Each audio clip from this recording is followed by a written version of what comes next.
ఈరోజు ఉస్మానియా యూనివర్సిటీలో ఉన్నటువంటి 22 విద్యార్థి సంఘాల ఆధ్వర్యంలో ఈ మధ్య భారతదేశంలో జరుగుతున్నటువంటి ఆదివాసీల హననానికి వ్యతిరేకంగా ఆపరేషన్ కగార్ను తక్షణమే నిలిపేయాలని చెప్పేసి కుల వివక్షకు, మత వివక్షకు, లౌకిక ప్రజాస్వామిక రాజ్యాంగాన్ని కాపాడుకోవాలనేటువంటి 22 విద్యార్థి సంఘాలు కూడా మేము ఆపరేషన్ కగార్ను తక్షణమే ఆపాలి, కేంద్ర ప్రభుత్వం కాల్పుల విరమణ ప్రకటించాలి, అదేవిధంగా శాంతి చర్చలకు ముందుకు రావాలని చెప్పేసి మేము కోరుతూ ఈరోజు ఈ మీడియా సమావేశం నిర్వహిస్తా ఉన్నాం.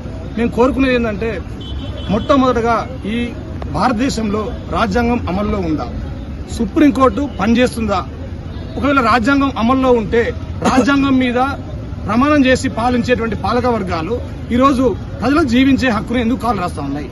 ఈరోజు ఈ మధ్య భారతదేశంలో ఉన్నటువంటి ఆదివాసీలపై ఎందుకు యుద్ధం చేస్తా ఉన్నాయి? బార్డర్ లో ఉండాల్సినటువంటి పారామిలిటరీ బలగాలను మధ్య భారతంలో ఆదివాసులపై ఎందుకు యుద్ధాన్ని పంపినాయి? లక్షలాది మంది పారామిలిటరీ బలగాలను అక్కడ ఎందుకు డిప్లాయ్ చేస్తా ఉన్నాయి? ఈరోజు ఆ క్రమంలో భాగంగానే 500 మంది ఆదివాసీలు, 100 మంది విప్లవకారులు ఈరోజు చనిపోవడం జరిగింది. అందులో భాగంగానే సిపిఐ మావోయిస్ట్ పార్టీ కేంద్ర కమిటీ కార్యదర్శి నంబల కేశవరావు కూడా చనిపోవడం జరిగింది. నేను అడుగుతా ఉన్నాను, నంబల కేశవరావు స్పష్టంగా తను ఎంటెక్ చేసిండు, 70 వరంగల్ ఆర్ఈసీలో ఎంటెక్ చేసిండు. ఎంటెక్ చేసి తను ఈరోజు పీడిత ప్రజానీకం కోసం, ఆదివాసీల కోసం, దళితుల కోసం, మైనారిటీల కోసం ఈ దేశంలో భూమి సమస్య పరిష్కారం కావాలి, కుల సమస్య పరిష్కారం కావాలి, మత వివక్ష ఉండొద్దు, అందరికీ విద్య వైద్యం అందాలని చెప్పేసి, అందరికీ ఆరోగ్యం, మెరుగైన ఆరోగ్యం అందాలని చెప్పేసి ఈ దేశంలో ఉన్నటువంటి పీడిత ప్రజానీకం కోసం తన పోరాటంలోకి వెళ్ళిపోవడం జరిగింది. వాళ్ళ కేంద్ర కమిటీ అధికార ప్రతినిధి అభయ్ కూడా స్పష్టంగా వాళ్ళ ప్రకటనలో తెలియజేయడం జరిగింది. ఈ దేశంలో సమస్యలను మీరు పరిష్కరించినట్లయితే మేము విప్లవకారులుగా మారకపోదు అని చెప్పేసి మాట్లాడుతూ ఉండడం జరిగింది. అభయ్ ఒక చదువుకున్నటువంటి విద్యావంతుడు, కిషన్ జీ ఇక్కడ ఉస్మాన్లో ఎల్ఎల్బీ అయినటువంటి విద్యావంతుడు, అదేవిధంగా Nambala Keshavarao MTech REC MTech అయినటువంటి వాడు, ఆజాదీయాలో ఎంటెక్ అయినటువంటి వాడు, గద్దర్ అన్న ఉస్మానియాలో బీటెక్ అయినటువంటి వాడు, దివాకర్ అన్న ఎంబీబీఎస్ అయినటువంటి వాళ్ళు. మీరు గమనించినట్లయితే మావోయిస్టు ఉద్యమంలో మొత్తం కూడా ఈ దేశంలో ఉన్నటువంటి ఇంటెలెక్చువల్స్, అదేవిధంగా మేధావులు, విద్యార్థులు, ఒక బాగా చదువుకున్నటువంటి వాళ్ళు ఈ దేశాన్ని మార్చామని, ఈ దేశ ప్రజల కోసం వాళ్ళు ఉద్యమంలోకి వెళ్ళినటువంటి వాళ్ళు. ఏదైతే ఈ రోజు వాళ్ళపై ఆపరేషన్ కగార్ను కొనసాగిస్తా ఉన్నారో, అమిత్ షా లాగా, మోడీ లాగా వాళ్ళు గోద్రా అల్లర్లు సృష్టించలేదు. వాళ్ళు ఈ దేశంలో ఆధిపత్య భావజాలంతో దళితులను ఇబ్బంది పెట్టట్లేదు. వాళ్ళు మావోయిస్ట్ పార్టీ ఈరోజు మాకు భూములు కావాలనట్లేదు, మాకు లేకపోతే అనిలంబాన్ లెక్క మాకు 20 అంతస్తుల బిల్డింగ్లు కావాలని అడగట్లేదు, లేకపోతే మల్టీనేషనల్ కంపెనీలు సృష్టించేటువంటి ఒక కాంట్రాక్టులు ఆదాయంలాగా కావాలని చెప్పేసి వాళ్ళు కోరుకుంటలేదు. ఈ దేశంలో వాళ్ళు అడుగుతున్నది ప్రజాస్వామ్యం, ప్రజల హక్కులు, అందరికీ సమానత్వం ఉండాలని చెప్పేసి వాళ్ళు పోరాటం చేస్తా ఉన్నారు. అట్లాంటి సందర్భంలో మీరు అదానీ కోసం, అంబానీ కోసం, జిందాల్ మిట్టల్ కోసం, అదేవిధంగా అమెరికా ట్రంప్ కోసం, సామ్రాజ్యవాద దేశాల కంపెనీల కోసం, రష్యా కోసం, చైనా కోసం ఈరోజు అక్కడటువంటి బంగారాన్ని, యురేనియాన్ని, అదేవిధంగా ఇనుమును, బొగ్గును, బాక్సైట్ ను ఇవన్నింటినీ కూడా అక్కడి నుంచి దోసుకొని మీరు ఎంఓయూలు చేసుకుని దోసుకొని ఈరోజు సామ్రాజ్యవాద కంపెనీలకు, మన దేశంలో ఉన్నటువంటి బడా పెట్టుబడిదారులకు మీరు తాకట్టు పెట్టడం జరుగుతున్నది.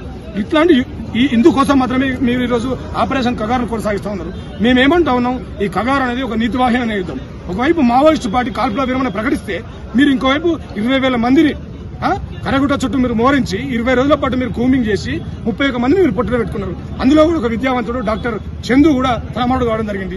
ఈ రోజు ప్రస్తుతం మనం నిలబడ్డ నేల ఉస్మానియా యూనివర్సిటీ కూడా విజయలక్ష్మి అని చెప్పేసి ఎంఏ పొలిటికల్ సైన్స్ చదివి ఈ తెలంగాణ రావాలని చెప్పేసి, తెలంగాణలో ప్రజాస్వామ్యం అమలు కావాలని చెప్పేసి ప్రత్యేక తెలంగాణ ఉద్యమంలో ముందు నడిచినటువంటి విద్యార్థి ఉద్యమ నాయకురాలు నుంచి తన ఈరోజు అమరాలు కావడం జరిగింది.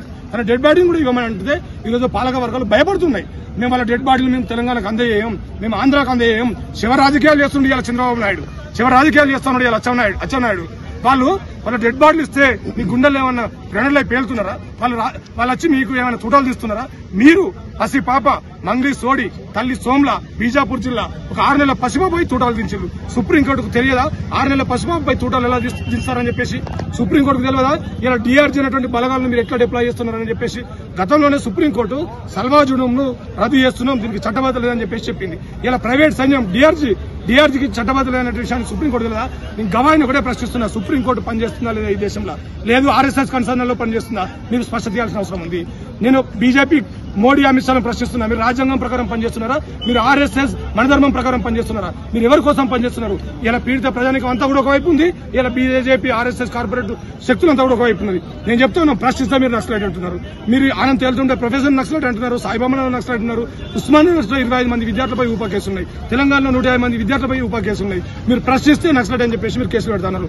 సాయాన ప్రతిపక్ష పార్టీ నాయకుడు మీరు రాహుల్ గాంధీ నక్సలైట్ అంటున్నారు, అర్బన్ నక్సలైట్ అంటున్నారు. మరి కాంగ్రెస్ పార్టీ అంతా అర్బన్ నక్సలైట్ ఓకే, మీరు మళ్ళీ ఇక్కడ టీఆర్ఎస్ పార్టీ, బీఆర్ఎస్ పార్టీ నుంచి చంద్రశేఖరరావు మొన్న 10 లక్షల మంది బహిరంగ సభలో తను కూడా మావోయిస్ట్ పార్టీ చర్చలు జరపాలి, మావోయిస్ట్ మా అంటున్నారు. తను నక్సలైటే. అంటే ఈ రకంగా చూస్తే భారతదేశంలో ఇప్పుడు ఢిల్లీ నాడు పడిన రైతులంతా కూడా ధర్నా చేస్తా ఉన్నారు మా రైతు వ్యతిరేక చట్టాలకు వ్యతిరేకంగా.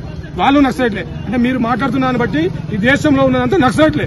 అయితే ప్రశ్నించేవాడు నక్సలైట్ అయితే ఈ దేశంలో ప్రతి ఒక్క నక్సలైట్ అయితే జైలు వేస్తూ ఆపరేషన్ కగారం తక్షణమే వెనుక తీసుకోవాలని, సాంకేతికలకు ముందుకు రావాలని, లేదంటే మేము అన్ని రాజకీయ పార్టీలను కలుపుకొని ఆదివాసీ ఎంపీలను కలుపుకొని పార్లమెంట్ ముట్టడి చేస్తామని చెప్పేసి ఈ సందర్భంగా హెచ్చరిక జారీ చేస్తాం.